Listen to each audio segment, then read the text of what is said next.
तो इस कहानी की शुरुआत में हम एक आदमी को देखते हैं जो शिकारी था। अपनी बेटी के साथ जानवरों को पकड़ने के लिए ट्रैप्स लगा रहा था, जो एक किस्म का जाल होता है किसी को भी उसमें फंसाने के लिए। साथ ही जो पुराने ट्रैप्स में जानवर फंसे थे उन्हें भी वो निकाल रहा था। इनके साथ यहाँ इनका डॉग भी था। और वो आदमी रेडियो के जरिए अपनी वाइफ से बात करता है जिसका नाम एन था। वो उसे टाउन जाकर कुछ जरूरी सामान लाने को कहता है। अभी 3 लोग थे इस फैमिली में जो शहर से दूर यहाँ जंगल में रहते थे। इनका गुजारा जानवरों की खाल को बेच कर होता था जिन्हें ये अपने ट्रैप्स में पकड़ा करते थे। उनका गोश्त पकाकर ये खा लेते थे और खाल को बेच दिया करते थे। अब इनके पास पैसे कमाने का ये इकलौता ही जरिया था क्योंकि शिकार के अलावा इन्हें और कुछ नहीं आता। तो इस वजह से एन का हस्बैंड अपनी बेटी को भी ये काम सिखा रहा था, मगर वो अभी इस काम में इतनी माहिर नहीं थी। वो बार बेटी ट्रैप्स को चेक कर ही रही थी कि देखती है कि उनके ट्रैप से एक जानवर गायब है, जो देखकर उसकी बेटी कहती है कि ये काम जरूर उसका हो सकता है। वो वापस आ गया है। वो यहाँ भेड़िए की बात कर रही थी जिससे हम समझ पाते हैं कि पहली बार नहीं हुआ, ऐसा पहले भी होता रहता है। उधर एन जानवरों की खाल लेकर एक स्टोर में उन्हें बेचने के लिए जाती है, जहाँ वो काफी परेशान नजर आ रही थी क्योंकि खाल की कीमत गिरने की वजह से ना तो उसे सही पैसे मिलते हैं और ना ही खाने के लिए इतना सामान मिलता है। दुकान का मालिक उसकी परेशानी देखकर कहता है कि आम जानवरों की खाल के इतने ही पैसे होते हैं, अगर आपको ज्यादा पैसे चाहिए तो आपको भेड़िए की खाल लानी होगी। मगर फिर भी एन परेशान ही थी, ये सोचकर कि मैं भेड़िए की खाल कहाँ से लाऊं। वो वहाँ पर लगे पोस्टर्स को भी बड़ी गौर से देख रही थी जो किराए के घर के थे और अच्छी जॉब के। उसकी शक्ल देखने से लग रहा था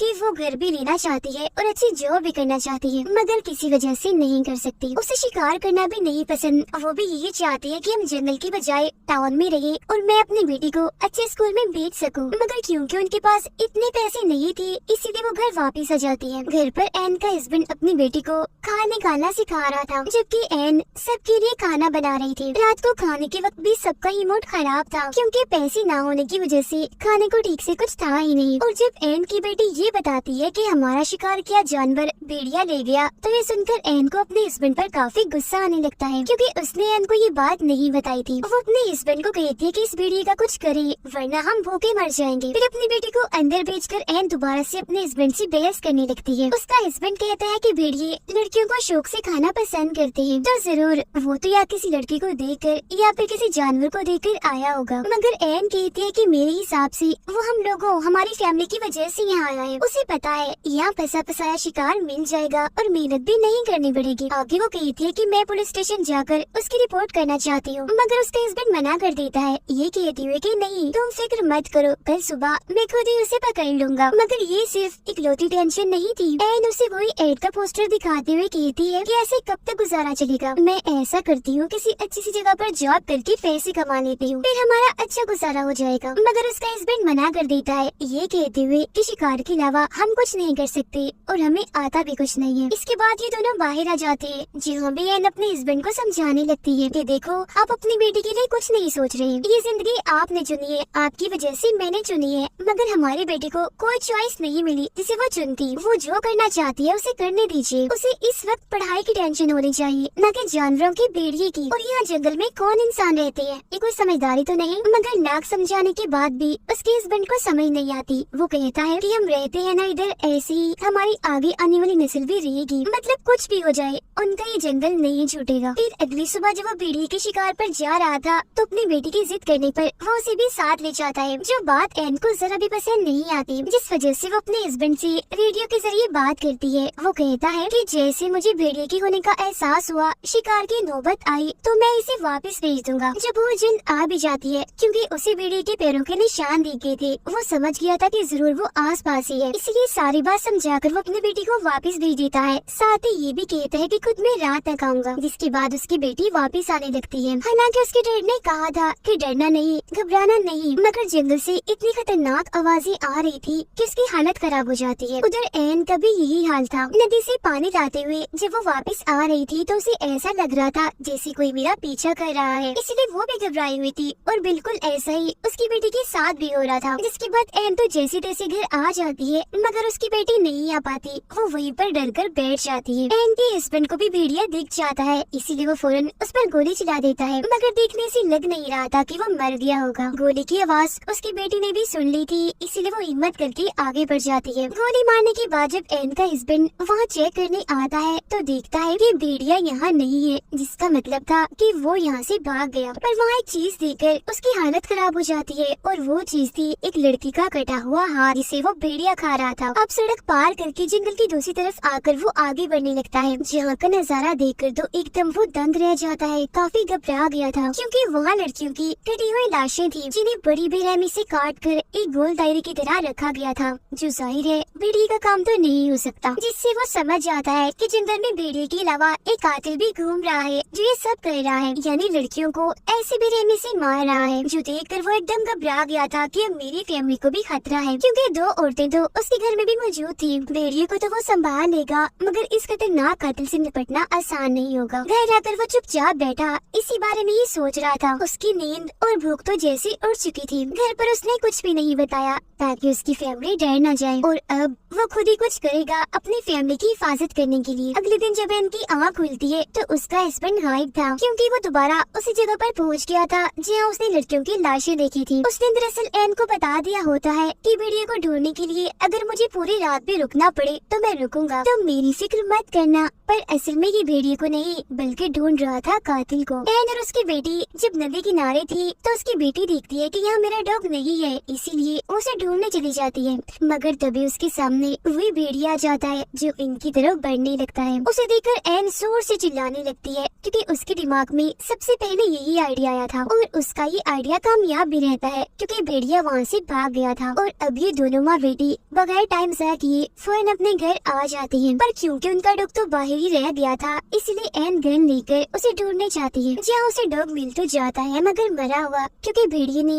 उसका भी काम तमाम कर दिया था, जिसकी मौत से एन को काफी दुख होता है। वो वापस आकर अपनी बेटी से झूठ बोल देती है कि अभी तो डॉग नहीं मिला, जब तुम्हारे डैड आ जाएंगे तो हम उसे ढूंढ लाएंगे। डॉग की मौत के बारे में उसने अपनी बेटी को इसलिए नहीं बताया होता ताकि वो डरे ना, उसे अपनी जिंदगी खतरे में ना लगे। तो अब यहाँ हमें बता दिया गया है कि इस मूवी का नाम हंटर क्यों है, क्योंकि दरअसल ये हंटर इन्हें शिकारी फैमिली दो हंटर्स के बीच फंस गई है, जिन दोनों से ही इन्हें अपनी जान का खतरा है। एक तो है भेड़िया और दूसरा है वो कातिल। फिर अब ऐसी ही सुबह हो जाती है, मगर एन का हस्बैंड ना खुद वापस आया और ना ही उसका कोई फोन आया। दोनों माँ बेटी फिर अपने ट्रैप्स को चेक करने जाती है, जहाँ आज भी इनका एक शिकार गायब था। वहाँ एन को एक अंगूठी मिल गई थी, जो देख एकदम वो कांप जाती है, क्योंकि जरूर ये उस लड़की की होगी जिसे भेड़िए ने खाया है। इसीलिए वो सीधा चली जाती है पुलिस स्टेशन भेड़िए के खिलाफ रिपोर्ट करने, ताकि उसे पकड़ा जाए। उधर पुलिस ऑफिसर्स के बॉस एक बालू की लाश को लेकर जब पुलिस स्टेशन वापस आ रहे थे तो उन्हें रास्ते में एक खाली गाड़ी दिखती है, जिसे पहले तो वो गौर से देखते हैं, मगर उस पर ज्यादा ध्यान न देते हुए वो पुलिस स्टेशन में आ जाते हैं, जहाँ एन पहले से ही मौजूद थी। एन उन्हें सारी बात बता देती है, जिस पर वो कहती है कि कुछ नहीं हो सकता, क्योंकि आपका एरिया हमारे अंडर नहीं आता। साथ ही हम भेड़िए को भी नहीं पकड़ सकते, क्योंकि उसकी कोई गलती है ही नहीं। वो कोई इंसान थोड़ी है, वो जानवर है, उसे कोई समझ नहीं है। वो तो वही कर रहा है जो उसकी आदत है, जो वो हमेशा से ही करता आया है। जंगल में आप रहते हैं, शिकार आप करते हैं, तो 100% गलती आपकी है, न कि भेड़िए की। तो अगर कार्रवाई होगी तो आप लोगों पर होगी, न कि भेड़िए पर। अब मदद तो नहीं मिली, इसलिए एन को थोड़ा बहुत खाना लेकर ही घर वापस आना पड़ता है। फिर वो अपने डॉग को दफनाकर एक हिरन के बच्चे को मारकर अपने साथ घर ले आती है।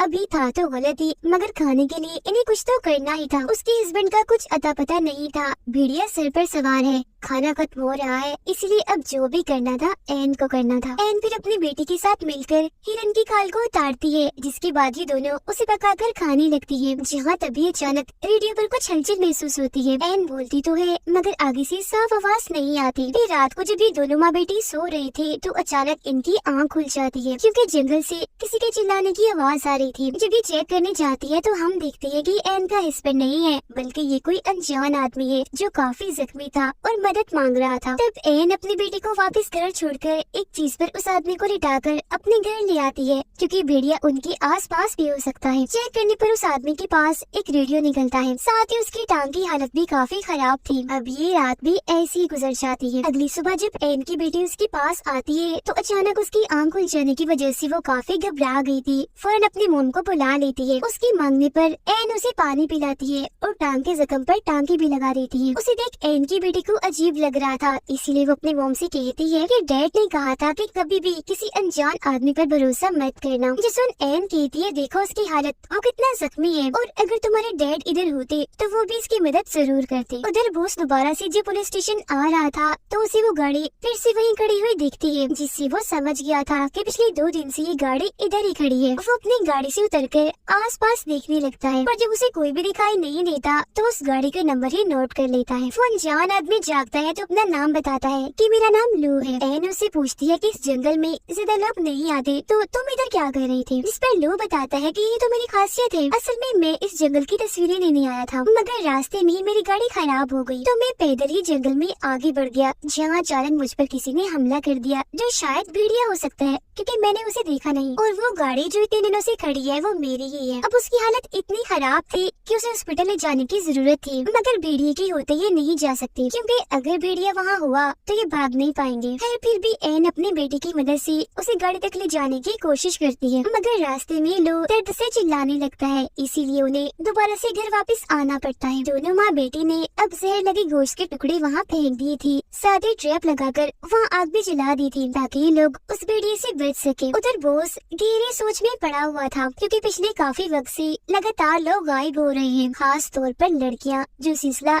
अभी भी जारी है। अब हालांकि उसकी ड्यूटी खत्म होने में सिर्फ 1 ही घंटा रह गया था, मगर फिर भी वो उस गाड़ी को चेक करने जाता है, जो उसकी सबसे बड़ी गलती थी। वो निशानों का पीछे करते आगे बढ़ ही रहा था कि तभी उसका पैर एक ट्रैप में फंस जाता है। वो उसे छुड़ाने के लिए जैसे थोड़ा हिलता है तो हाथ भी फंस गया था, जिससे जाहिर है ये अब यहाँ फंस चुका है, कहीं भी नहीं जा सकता। और ये ट्रैप जरूर एन के हस्बैंड ने लगाए होंगे कातिल को पकड़ने के लिए, मगर ये बेचारा इसमें फंस गया। उधर गन लेकर एन पूरी तरह चौकन्ना खड़ी थी, मगर पूरी रात बीत जाने के बाद भी ना तो उसका हस्बैंड वापस आया और ना ही भेड़िया। पुलिस स्टेशन में जब एक ऑफिसर आती है तो वो उसकी वाइफ का वॉइस मैसेज सुनती है, जिसमें वो कह रही थी कि बॉस कल रात घर वापस नहीं आए। अब ये ऑफिसर रेडियो के जरिए उनसे बात करने की कोशिश करती है, मगर वो कोई जवाब नहीं देती, इसलिए अब वो भी उस जगह के लिए निकल जाती है। उधर एन को भी अपने हस्बैंड की फिक्र होने लगी थी, इसीलिए वो नक्शा लेकर अपने हस्बैंड को ढूंढने के लिए निकल जाती है। उसे एक ट्रैप में खरगोश फंसा मिलता है, इसे ना चाहते हुए भी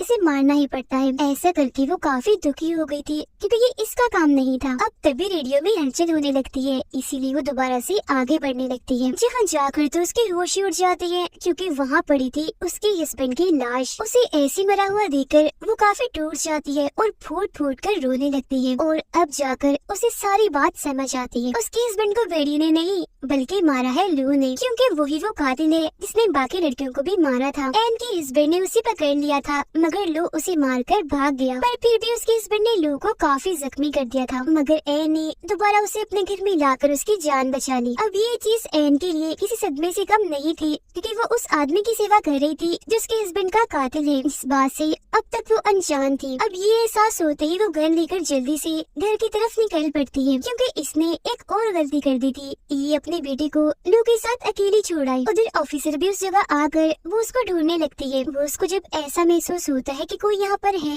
तो वो अपनी गन से 2-3 गोलियां चलाता है, जिससे बहुत जल्द ऑफिसर उसे ढूंढ लेती है और उसे ऐसे ट्रैप में फंसा हुआ देखकर फौरन यहाँ मदद बुला लेती है। एन बड़े ध्यान से घर के अंदर जाती है, देखती है कि उसकी बेटी बिल्कुल ठीक है और बड़े आराम से सो रही है, मगर यहाँ वो कातिल नहीं था क्योंकि वो तो छुपा हुआ था दरवाजे के पीछे। फौरन ही वो एन पर हमला कर देता है, जिस जोर जबरदस्ती में एन की गन से गोली चल जाती है। जो आवाज सुनकर उसकी बेटी की आंख खुल गई थी वो यहाँ आकर देखती है, मगर कोई फायदा नहीं होता क्योंकि तब तक एन को उन्होंने मारकर बेहोश कर दिया था। जंगल में पुलिस भी आ गई थी, मगर इससे पहले वो बॉस को ट्रैप से आजाद करते बॉस अपना दम तोड़ देता है। अपनी आंखों के निशान देखते हैं, जो देखकर सारे पुलिस ऑफिसर्स जंगल में आगे बढ़ते हैं। एन को जब होश आती है तो लू उसे ट्रक की चाबी मांगता है, जिस पर वो कहती है कि एक शर्त पर, पहले बताओ कि मेरी बेटी कहाँ है। इस बात का तो वो कोई जवाब नहीं देता, मगर कहता है कि ऐसा कभी भी ना होता अगर तुम्हारा हस्बैंड अपने काम से काम रखता और बीच में ना आता। अपना राज छुपाने के लिए पहले तुम्हारे हस्बैंड को मारा और अब मैं तुम्हें भी मार दूंगा। जिसके बाद वो अपना सारा सामान जलाकर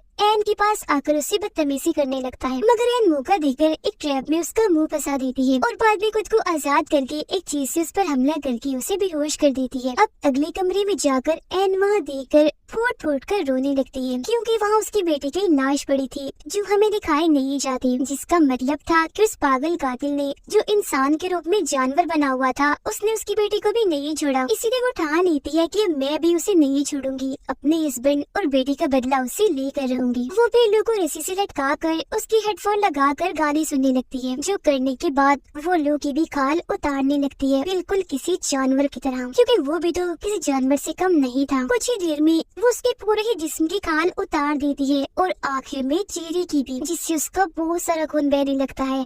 साथ ही वो काफी भयानक भी दिख रहा था। इतनी ही देर में पुलिस भी बाहर आ चुकी थी, मगर तब तक एन ने अपना काम कर दिया था। वो उसके चेहरे की जिल्द को अपने साथ बाहर ले आती है, जो देख पुलिस वाले काफी हैरान थे। वो उसके चेहरे की जिल्द को पुलिस वालों के पास फेंक देती है, जो देख उनके होश उड़ जाते हैं। पुलिस अंदर जाकर चेक करती है, जिहालो अभी भी जिंदा था, मगर उसकी हालत बहुत ही खराब थी, इसीलिए कुछ देर ही वो बस जिंदा रहने वाला था। उसे देखने से किसी का भी दिल हिल जाता, इतना भयानक बदसूरत दिख रहा था वो। गाने सुनते सुनते एक जगह पर एन बैठ जाती है और अपनी फैमिली को याद करते ही गाने बंद कर देती है, और इसी के साथ ये फिल्म इधर ही खत्म हो जाती है।